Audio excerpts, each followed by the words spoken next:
The topic for this morning is the miracle. This is a term, like many other terms in the Course, that can be easily misunderstood because its popular understanding is totally different from how the Course means it. Typically, when we speak of the miracle, we think of something external. We're all more than familiar with the biblical miracles, whether we're talking about Moses parting the Red Sea, or the miracles attributed to Jesus in the New Testament, the turning water into wine, healing people, etc. But the miracle is always seen as something that's behavioral, that then points to some supernatural intervention.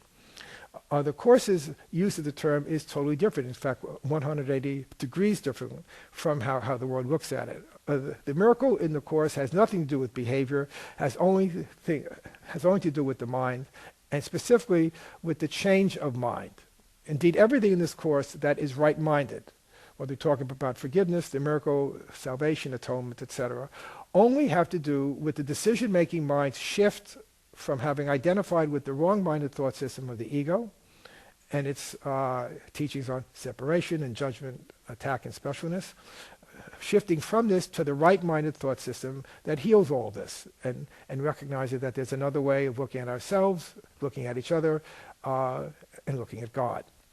The miracle is the name of the dynamic that takes our attention from the body and brings it back to the mind.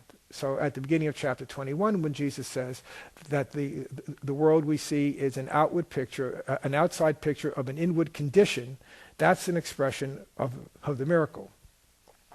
What the ego has done is take its thought system of separation, guilt, and fear and project it out from the mind, thereby rendering the Son of God mindless, forgetting he has a mind. And that same thought system is now seen out in the world and expressed in bodies, our own body and the bodies around us.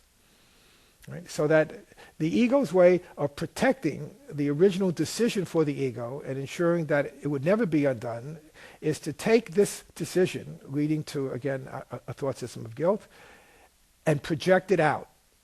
And when we project it out, a veil falls across the mind that now, forever, seemingly forever, prevents us from knowing we have a mind, and instead we walk around this world as mindless creatures, thinking that we are the effect of causes that are outside of our control. In fact, causes that begin at our conception, when a sperm and an egg unite.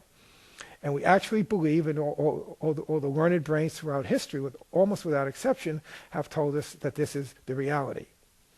Right? What the miracle does is we gain access to its healing properties when we become so fed up, disgusted, and overwhelmed by the pain and suffering of the world and ourselves living in the world, that we exclaim, there must be another way, there must be another teacher, there must be another way of looking at the world other than the way I've been doing it, because the way I've been looking at the world and interacting with the world has only brought me increased pain and has led me to bring pain to everyone else.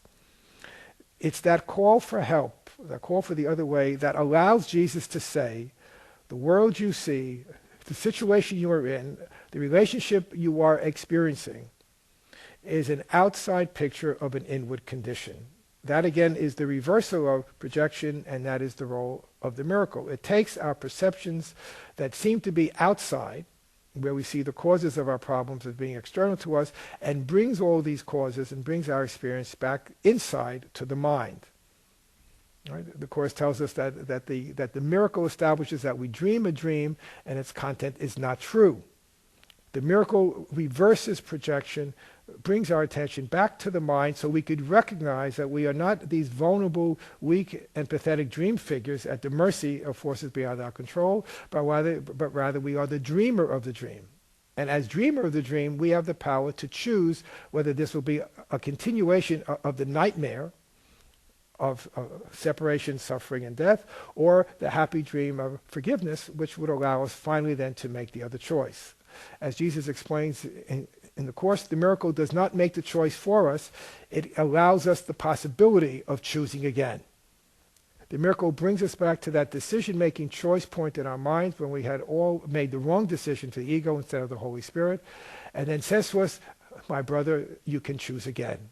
You are the dreamer, not the dream figure. And by choosing again, what Jesus really means is that we choose him as our teacher and not the ego.